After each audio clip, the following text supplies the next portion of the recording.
Hi aspirants, welcome to our channel The Competitive Guide. তো প্রথমে বলে রাখি যে এই ইউটিউব চ্যানেলটা তোমরা সাবস্ক্রাইব করে রাখো, কারণ এই চ্যানেলে ডেলি মানে আমরা আজকে থেকে অনলাইনে ডেলি কারেন্ট অ্যাফেয়ার্স দেব সায়েন্সের, যেটা খুব ইম্পর্টেন্ট পিএসসি মিসলেনিয়াস এবং ক্লার্কশিপের জন্য, এবং সামনে তোমাদের যে নন টেকনিক্যাল পোস্ট আসতে চলেছে রেলের, তার জন্য প্রচুর সায়েন্সের কোয়েশ্চেন নিয়ে আসবো। তার সাথে সাথে জিকে, কারেন্ট অ্যাফেয়ার্স তো রেগুলার থাকবে। তো আজকে তোমাদের 1 মে থেকে 15 মে অবধি খুব ইম্পর্টেন্ট কিছু কারেন্ট অ্যাফেয়ার্স নিয়ে এসেছি। তার সাথে সাথে নট অনলি কারেন্ট অ্যাফেয়ার্সের সাথে সাথে আমরা কিছু স্ট্যাটিক পার্টও আলোচনা করব, যাতে তোমাদের প্রিপারেশনটা পুরো দিক থেকে সমগ্রভাবে তোমাদের প্রিপারেশনটা হয়। তো আজকের ফার্স্ট কোশ্চেনে চলে আসি। আজকের ফার্স্ট কোশ্চেন খুব ইম্পর্টেন্ট কোশ্চেন, যেটা হচ্ছে যে ডোপ পরীক্ষা দিতে অস্বীকার করার জন্য নাডা দ্বারা সাময়িকভাবে বরখাস্ত হওয়ার পরে কাকে ইউনাইটেড ওয়ার্ল্ড রেসলিং অর্থাৎ ইউডব্লিউ রেসলিং দ্বারা সাসপেন্ড করা হয়েছে? কাকে? বজরং পুনিয়া, হিমা দাস, পূজার ধান্দা, নাকি উপরোক্ত কেউ নয়? তো সবাই জানো, আশা করছি এটার অ্যান্সার হয়ে যাবে বজরং পুনিয়া। তো এটা সম্পর্কে আমরা কিছুটা দেখে নিই যে এটা কি অ্যাকচুয়ালি। নাডা ভারত সরকার দ্বারা প্রতিষ্ঠিত হয়েছিল এবং যার উদ্দেশ্য ছিল ডোপ মুক্ত খেলাধুলা। ঠিক আছে, মানে অনেক খেলোয়াড় যাতে ডোপ মুক্ত হয়ে খেলে, অর্থাৎ খেলাটা যাতে একদম ঠিকঠাক হয়, সঠিকভাবে হয়, তার জন্য নাডা প্রতিষ্ঠিত হয়েছিল। কত সালে প্রতিষ্ঠিত হয়েছিল? এটা 2005 সালে নভেম্বর মাসে প্রতিষ্ঠিত হয়েছিল। কোন অ্যাক্টের অধীনে? 1860 সালে সোসাইটি রেজিস্ট্রেশন অ্যাক্টের অধীনে এটা একটা সমিতি হিসেবে প্রতিষ্ঠিত হয়েছিল। এর কাজ কি? দেশের সমস্ত ক্রীড়া সংস্থার সম্মতি অর্জনের জন্য অ্যান্টি ডোপিং কোডকে বাস্তব করা হচ্ছে এবং সকল অংশগ্রহণকারী স্টেক হোল্ডারদের মাধ্যমে ডোপ টেস্টিং কার্যক্রমের সমন্বয় সাধন করা এর কাজ। এবং এই যে ডোপ মুক্ত যাতে খেলাধুলা হয়, প্রত্যেকটা খেলোয়াড়ই যাতে ডোপ মুক্ত হয়ে খেলে, সেই মূল্যবোধটা জাগিয়ে তোলার জন্য ডোপিং বিরোধী গবেষণা এবং শিক্ষাকে প্রচার করা এর কাজ। এবং কার্যকারী বাস্তবায়ন যাতে হয় এই সমস্ত কাজগুলি, এবং প্রোগ্রামটা যাতে ক্রমাগত উন্নতি হয়, এবং সবচেয়ে এর লক্ষ্য হচ্ছে যে সর্বোত্তমভাবে যাতে অনুশীলনের মানটা যাতে গ্রহণ করা হয়, সেটার মান বজায় রাখা হচ্ছে এর কাজ। তাহলে নাডার ফুল ফর্ম তোমরা পড়বে, যেটা হচ্ছে national anti doping agency, national anti doping agency. এবং এখান থেকে পড়তে হবে যে কত সালে এটা প্রতিষ্ঠা হয়েছিল এবং এর কার্যাবলীগুলো কি কি, একবার রিডিং দিয়ে রাখবে। নেক্সট কোশ্চেন, খুব ইম্পর্টেন্ট কোশ্চেন, মানে সম্প্রতি খবরে দেখানো হয়েছে যে ওয়েস্ট নাইল ফিভার এর জন্য কোন মশা দায়ী? ওয়েস্ট নাইল ফিভার, এই রোগটার জন্য কেরালাতে সম্প্রতি একজন মারাও গেলেন। তো এটা একটা মশার কামড়ের জন্য হচ্ছে। সেটা কোন মশার জন্য? আমরা জানি তো অনেক রকমের মশা আছে, কিউলেক্স, এডিস, অ্যানোফিলিস। তো কোন মশার জন্য এই ওয়েস্ট নাইল ফিভার এই রোগটা দায়ী? তো এটার কারেক্ট অ্যান্সার কি হয়ে যাবে? কারেক্ট অ্যান্সার হয়ে যাবে কিউলেক্স হয়ে যাবে রাইট অ্যান্সার। তো আমরা এডিস মশার জন্য জানি যে এডিস মশা কি রোগের জন্য দায়ী? এডিস মশা হচ্ছে ডেঙ্গু রোগের জন্য দায়ী। ঠিক আছে। আর ম্যালেরিয়া রোগের জন্য দায়ী হচ্ছে ফিমেল অ্যানোফিলিস। অ্যানোফিলিস মশা হচ্ছে ম্যালেরিয়া রোগের জন্য দায়ী। তো এগুলো অনেক সময় কোশ্চেনে চলে আসে, ডেঙ্গুর জন্য দায়ী কোন মশা, ম্যালেরিয়ার জন্য দায়ী কোন মশা। তো সম্প্রতি এই ওয়েস্ট নাইল ফিভার সম্পর্কে আমরা আরেকটু ডিটেলসে জেনে নিই, কারণ তোমরা জানো যে পিএসসি মিসলেনিয়াস এক্সামের জন্য কিন্তু সায়েন্সটা খুব ইম্পর্টেন্ট, এবং বর্তমানে যে কারেন্ট অ্যাফেয়ার্স জনিত সায়েন্সের যে টপিকগুলো চলে আসছে তোমাদের কারেন্ট অ্যাফেয়ার্সের মধ্যে, সেখান থেকে কিন্তু স্ট্যাটিক পার্ট হয়ে তোমাদের কোশ্চেন দিয়ে দিতে পারে, দেওয়ার চান্স খুব বেশি। সুতরাং আমি সেই রকমই কোশ্চেন আনছি। ওয়েস্ট নাইল ভাইরাস, এটা একটা ওয়েস্ট নাইল ভাইরাস, এটা একটা মসকিউটো বর্ন, যেটা তোমরা দেখলে যে কিউলেক্স মশার জন্য হয়েছে। এটা একটা সিঙ্গেল স্ট্র্যান্ডেড আরএনএ ভাইরাস। এই ওয়েস্ট নাইল ভাইরাসটা হচ্ছে single stranded RNA virus. RNA সাধারণতই সিঙ্গেল স্ট্র্যান্ডেড হয়। আমরা যদি আরএনএ আর ডিএনএ দেখি, ডিএনএ হচ্ছে ডাবল স্ট্র্যান্ডেড, ডিএনএ হচ্ছে ডাবল স্ট্র্যান্ডেড এবং আরএনএ হচ্ছে সিঙ্গেল স্ট্র্যান্ডেড। আর আরএনএ কি, এই যে আরএনএতে হচ্ছে, যেমন ডিএনএতে আমরা জানি কি সুগার থাকে, ডিঅক্সিরাইবোজ সুগার থাকে। আরএনএতে কোন সুগার থাকে, আরএনএতে হচ্ছে রাইবোজ সুগার থাকে। আরএনএতে হচ্ছে রাইবোজ সুগার থাকে, আর ডিএনএতে হচ্ছে ডিঅক্সিরাইবোজ সুগার থাকে। ঠিক আছে, deoxyribo full form, DNA full form হচ্ছে ডিঅক্সিরাইবো নিউক্লিক অ্যাসিড, আর আরএনএ ফুল ফর্ম হচ্ছে রাইবো নিউক্লিক অ্যাসিড। তো ইট ইজ আ ফ্ল্যাভিভাইরাস, এটা একটা flavivirus, is related to the virus that causes Japanese encephalitis and yellow fever. তো West Nile virus যেটা, সেটা কী রোগ ঘটাচ্ছে, সেটা জাপানিজ এনসেফালাইটিসও ঘটাতে পারে, আবার ইয়োলো ফিভারের জন্যও দায়ী। How does West Nile virus spread? এই যে Culex species of mosquito act as a principal vector.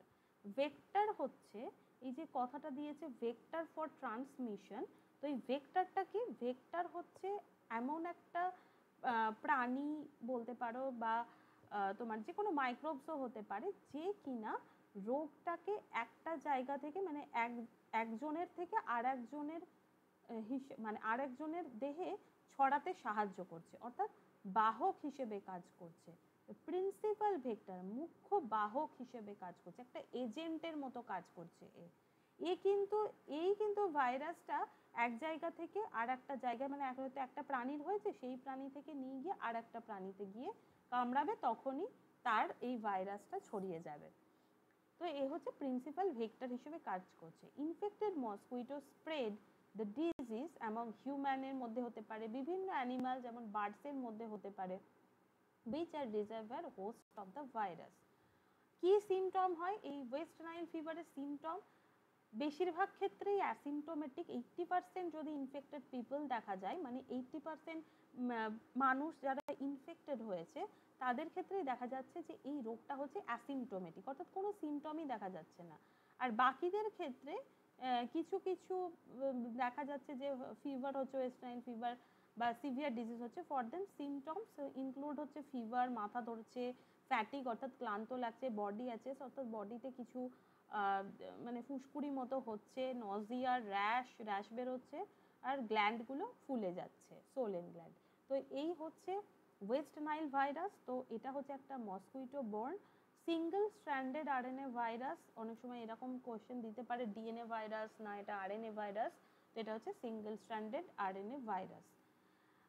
তো এই প্রসঙ্গে বলে রাখি যে ডিএনএ, একটু তোমাদেরকে একটু সায়েন্স থেকেও কয়েকটা জিনিস বলে রাখি, যে ডিএনএতে আমরা জানি যে নাইট্রোজেন বেস রয়েছে। নাইট্রোজেন বেস হচ্ছে পিউরিন আর হচ্ছে পিরিমিডিন, পিউরিন আর হচ্ছে পিরিমিডিন। তো পিউরিনের মধ্যে হচ্ছে অ্যাডেনাইন আর হচ্ছে গুয়ানাইন, আর পিরিমিডিনের মধ্যে হচ্ছে সাইটোসিন আর হচ্ছে থাইমিন। তাহলে এই চারটে এগুলো হচ্ছে নাইট্রোজেন বেস। তার মধ্যে অ্যাডেনিন কার সাথে বন্ড করে? অ্যাডেনিন বন্ড করে টি এর সাথে, মানে অর্থাৎ হচ্ছে অ্যাডেনিন বন্ড করছে থাইমিনের সাথে। কটা বন্ড আছে? দুটো বন্ড রয়েছে। আর গুয়ানিন বন্ড করছে কার সাথে? গুয়ানিন বন্ড করছে, ট্রিপল বন্ড করছে সাইটোসিনের সাথে। একটু মনে রাখতে হবে যে আরএনএতে কিন্তু থাইমিন থাকে না, আরএনএতে থাইমিন থাকে না। থাইমিনের পরিবর্তে কি থাকে? ইউরাসিল থাকে। থাইমিনের পরিবর্তে ইউরাসিল থাকে আরএনএতে। তো আশা করছি তোমাদের স্ট্যাটিক পার্টটাও, সায়েন্সের এই জায়গাটা তোমাদের একদম ক্লিয়ার হয়ে গেল। চলে আসি নেক্সট কোশ্চেনে। পাকিস্তান সম্প্রতি তাদের প্রথম চন্দ্র মিশন